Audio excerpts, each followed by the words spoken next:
everyone. A few of you reached out to us on the business opportunity for brown eyed soya beans for the Kenyan market. Many of you asked, I think I can handle this opportunity. The question is, how do I start? And where do I begin? Well, I'm glad that you asked because this is exactly why we are committed to championing for an agricultural markets revolution, the favours Africa, and this is why we want to make trade easy for you. Hi, my name is Fostina Mani. I'm the Global Trade Engagement Director at Betta Grains and a founder of a private marketplace called Mothers of Africa Mobile Soko. So let's get started. The fact that you actually notice the opportunity is an indication that there is a skill or a gift within you that needs to be either watered, nurtured, or mentored so that it can grow. I will give you a very general outline on tips that you can get started with so that you begin to work on something. It entirely depends up to you. How much effort and time are you willing to put into it? Let's get started. I think first of all, you need to call yourself to a meeting and sit quietly and just ask yourself a few questions. How can I participate in this opportunity and where do I get started? Based on my experience, one of the things I've realized even with trade is fear is one of the things that really holds us back. I'm sure you've heard of things like imposter syndromes, procrastination, grasshopper mentality of thinking, wow, I don't think I can actually do that. But fear comes in different forms and shape. But one of the things I would like us to be able to discuss is the element of fear. Do you know what fear stands for?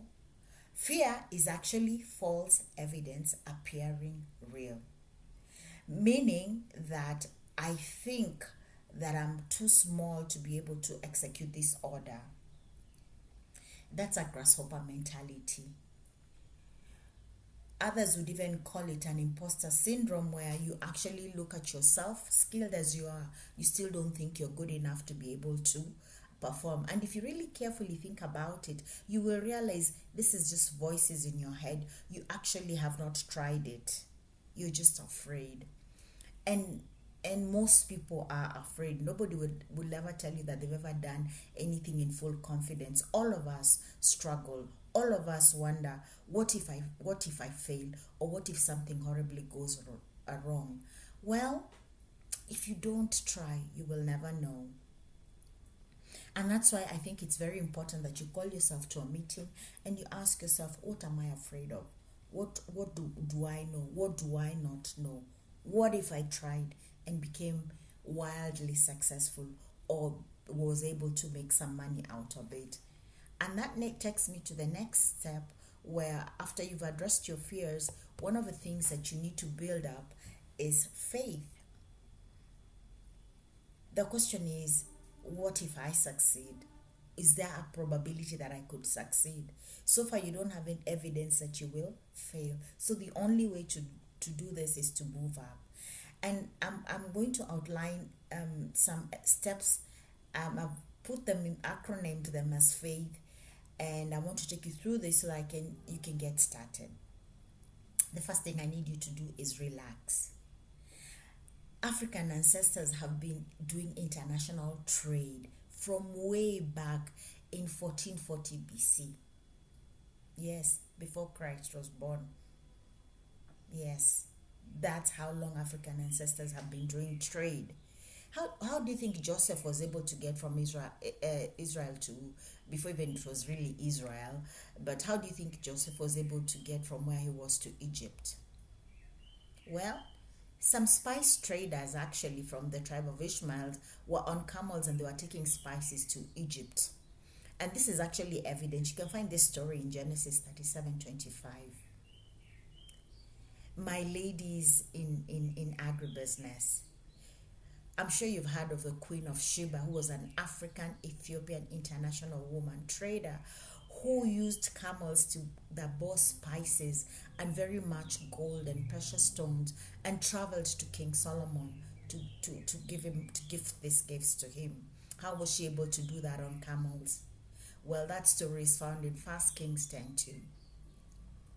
You, educated as you are, with access to the internet, Google Maps, a smartphone, what is it that you cannot do that these women and men were able to do with camels? What are you afraid of? And that's one of the things that you really need to address. And so for me, faith, I think faith is, the Bible refers it as a substance that creates things that don't exist.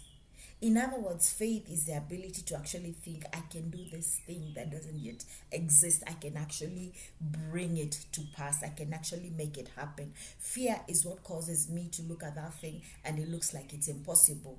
So faith is really what you need. And that's why they say faith is a substance that creates the things that do not exist. It is the evidence of what is not seen.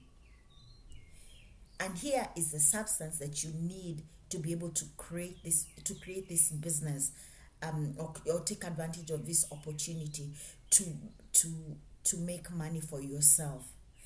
And the evidence will be seen by how much effort and time you put into it. The first thing you need to do is find brown eyed soya beans at your local market. You're wondering, where is my local market? Your local market is your food market, where they sell dry grains and cereals, your informal market. If you're wondering where these are, in Nairobi, in Kenya, we have Nyamakema, we have Kangemi, and we have Gikomba. Go to those markets. Go to your local market. If you're in Embu, find where your local market is. If you're in Machakos, find where your local market is. If you're in Busia, ask. People know where these local markets are. So go find your brown-eyed soya beans at your local market. When you get to your local market, the next step of your faith step is ask. Ask the local market trader about the harvest location and the availability. Befriend them. Tell them you're looking to buy. Ask what is the selling price. Ask them how many volumes they have. Ask them if you wanted more volumes, like where do you need to go? In fact, if you're kind enough, most of them will voluntarily tell you where the crop is from. Just ask them, where was this harvested from? Is it Kenyan? Is it Ugandan? Is it Tanzanian?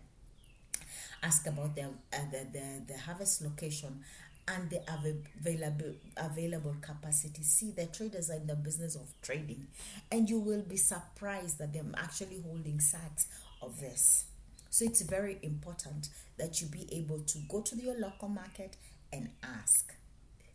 The next thing in your faith step is identify. Again, identify the harvest location market. They will tell you, this has come from Busia, this has come from Uganda, this has come from Tanzania. In fact, most of them, because they're willing to sell, they will voluntarily give you that information. The next step is travel. The fourth step in your faith journey is travel. Travel to that harvest location market. Go find out. If, for example, they tell you that these were brought from Uganda, chances are if you travel to Busia, you will be able to get a lot more information. Get onto your Google map, Google map, find out how many kilometers it is, how do you get there. Use the internet to find out how you can actually travel there. Where did they come from? I have an interesting story to share with you. We used to produce the Eastern African Grain Trade Analysis Report, and we would distribute it via email. One farmer from Ukambani actually noticed that the green gram prices were better in Eldoret. I remember calling him and asking me how can he take advantage of our market. And I encouraged him, why don't you just get on a bus and travel to Eldoret? And that is exactly what he did. He traveled to Eldoret, went to the Eldoret market, met traders at the market, found out how he could the price, the buying price, was able to because he had traveled, was able to know, to find out how much the bus companies would charge for a bag of shipping this products. If he was to sell off his few bags of green grams, how would he be able to do? He was able to establish a network. He was able to establish supplier. He was able to sell his products. And I remember his excitement when he came back and he called me and he told me how grateful he was that he had been able to just travel out of his hometown, Ukambani, and travel and meet other people and realize that they actually, it opened his eyes and completely changed the way he was growing and farming his green grams. So again, travel to the harvest location. The harvest location will tell you what the farm gate prices are and what the market prices are, what the, in terms of either the wholesale prices and the retail prices. And you will also be able to find out what volumes are available. And if you're really nice, they might even take you to the store where the commodity is aggregated, and do not be surprised to find that you're actually able to meet the minimum requirement for this particular order. So that is your fifth step. That is find the brown eyed peas, soya beans at your local market. Ask the local market trader about the harvest location and capacity. Identify the harvest location and market. Travel to the harvest location market, and then also once they identify the harvest location. And one of the things I would like to point out, even for our young traders, those who have the time and flexibility, take the time to even identify, are there any farm organizations in that location who produce and are able to aggregate. Use the internet. Stop wasting your time being a hater on social media.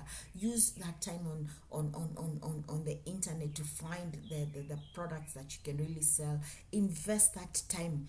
Use that time to educate yourself. The next thing that you will need to do is your math. Yes, your mathematics. You're going to have to calculate your costs, your profits. You're going to sit down and carefully analyze what it is, what will it take for that product that you sow, either at the farm level or at the market level, to clean it up, to dry it more, to get it to the grade 1 standards and specification. Yes, use this time to educate yourself on pricing. Use this time to do your homework. Again, this is not your normal government tenderpreneur business where you're going to have to put a knife on your throat and put a check on your grid. Sit down and calculate properly. Educate yourself in terms of the necessary taxes are associated to it. Yes, there's no tax on grains and cereals, but if it gets to a certain capacity, a certain level, I believe it's 5 million, you are going to have to pay VAT on it. You're going to have to calculate some taxes. And then also, if the product is being shipped outside or if it's being imported, there are taxes and tariffs that are associated to it. Sit back and look at the research. In fact, this is very important because one of the things you will realize is that governments, what they tend to do is when there's a shortage of a particular product in their country, they put a price ban on it. They put a ban, you can't export it, or they put a very high tax to discourage export or importation. So you need to really sit down, look at the market, understand what the taxes are, understand if there are any trade barriers, understand what it will take for you to move this commodity from where you are to the location. You need to sit back also and look at that area and see, do they have warehouses where I can actually store that particular commodity until I'm able to bring it to the level that it needs to be brought before I send it again. So do your market research about prices. And if you don't know where to start with your prices, the Betta Grains website has prices. We've given our retail, our wholesale price per bag. We have given market prices in Kenya, in Uganda, and in Rwanda. So take some time, call yourself to a meeting. And the good thing is we've given you the prices both in Kenya shillings and US dollars. So you have a place where you have a place where you can have a reference where you can go back. Those are the grade 2 prices. If you really don't want to see what get an indication of what the grade 1 prices are, Mothers of Africa Mobile Soko also has some international price offers from previous offers. This will help you, guide you as a reference, and that is the reason why we have left them there. It is to help you. The website for Betta Grains is www.bettagrains.com. The website for Mothers of Africa Mobile Soko is www.mothersofafricamobile.soko.com.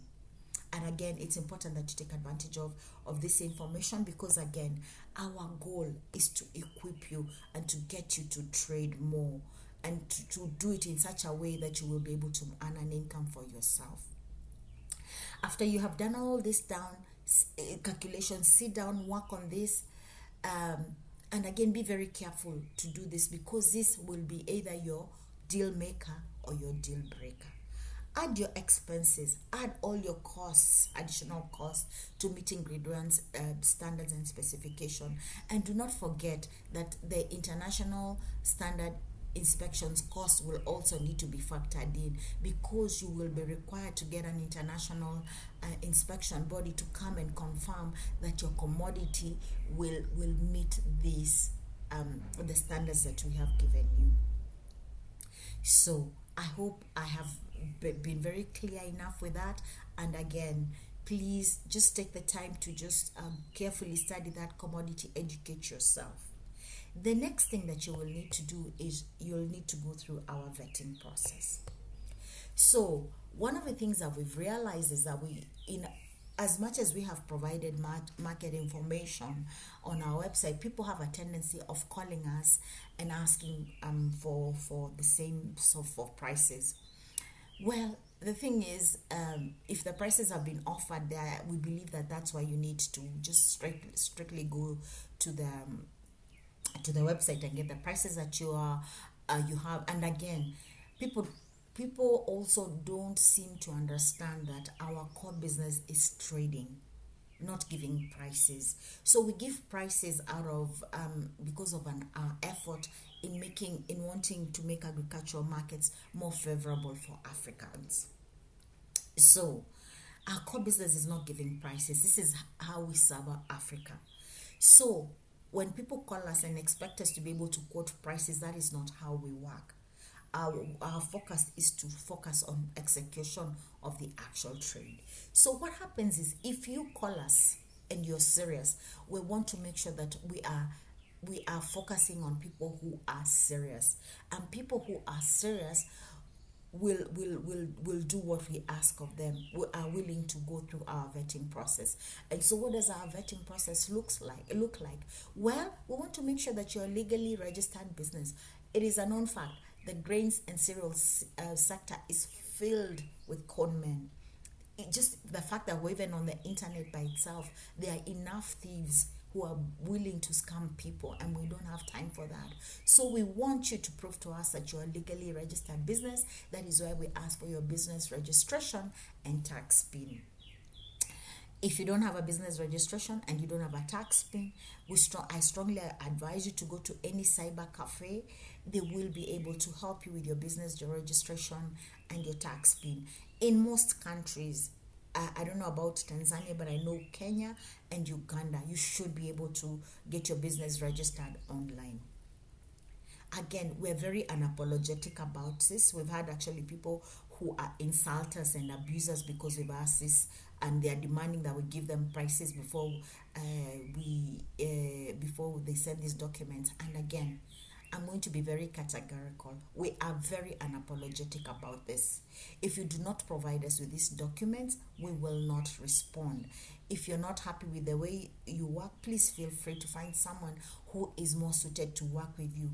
Again, our core focus is to focus on trading and trading with people who are legally registered and who have a tax pin, so that we can focus on doing the actual business.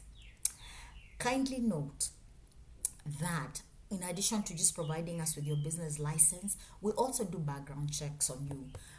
We are known in the sector. We know who the defaulters are. We know the tricks people use. We know who went belly up. We know who doesn't pay. We have all this information from our wide network of suppliers. And having been in the cereal sector for a long time, we know who's paying, who's not. So again, just because you provided us with a business license and a tax PIN does not mean that we will be able to execute the deal with you. So we know what we are doing. So kindly note that we don't play. We will do background checks. We will find out about you from our network of vetted buyers and sellers, and we because we know who we are dealing with. So again, this is serious business. You need to just do what you need to do to make sure that you're correct. So the next thing that happens is, so if you're successfully vetted, then you will need to, now you're in a position to now send your price offer. You remember when I told you do your math and you calculate? I hope in your calculation you are able to add some profit for yourself. So this is where we will ask you to send us your product grades and standards, your harvest location market, and the harvest month and the year. Again, it's very important to do that.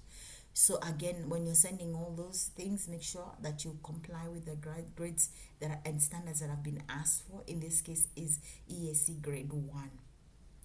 Please make sure that if you're an exporter or importer, you indicate your destination, for especially for the international companies that will be bidding or just expressing their interest in this business opportunity. Then we will ask you to make us your price offer.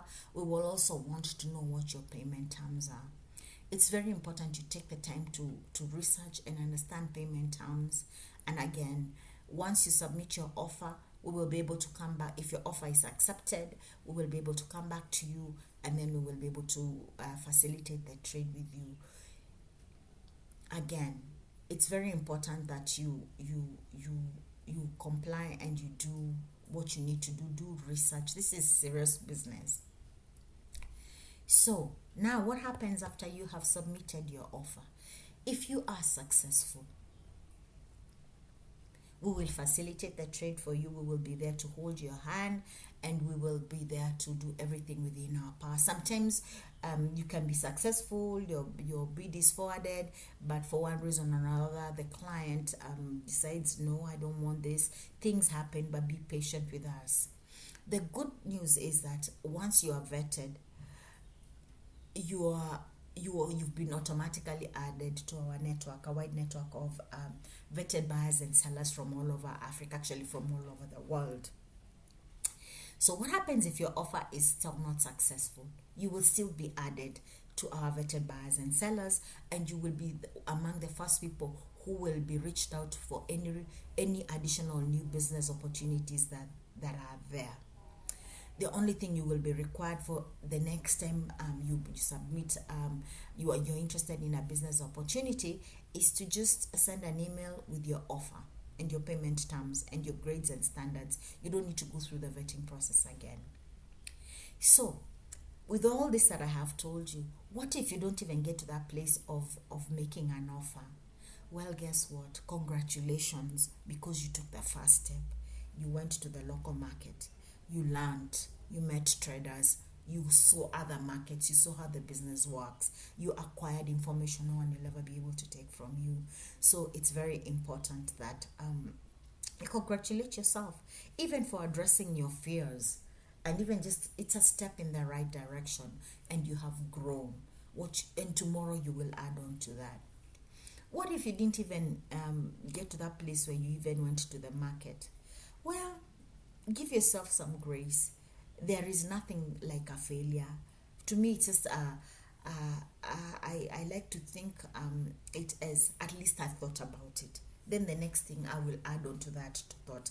Then the next thing I will address why I didn't go to the market. And even if you went to the market and you were not successful, well, it's still one way you discovered of not doing what you need to do. So I hope this has really helped you in answering the question of I'm interested, but I don't know where to do or where to start. So we will continue to provide more content for you. So we would really like you to please like, share, and subscribe to our YouTube channels. We're on TikTok, we are on Facebook, we're on LinkedIn, we're on X. We even joined, the Chinese TikTok version. So the red, what is it called? Red Note. So please feel free to just keep subscribing. We'll keep posting more offers, and we're really excited about this opportunity to be able to just help Africa be able to trade more, because we strongly believe that Africa is one large market. So again, all the best. Remember, we have a deadline for 31st January 2025 before midnight East Africa time. Again, if you need any queries, if you have any questions, kindly email marketing@bettagrains.com or trade@fostinamani.com. Our preference is that you email, because we get a lot of queries, and we've realized that email helps us track the communication better, and it also helps us to serve you better. So again, all the best, and I'm super excited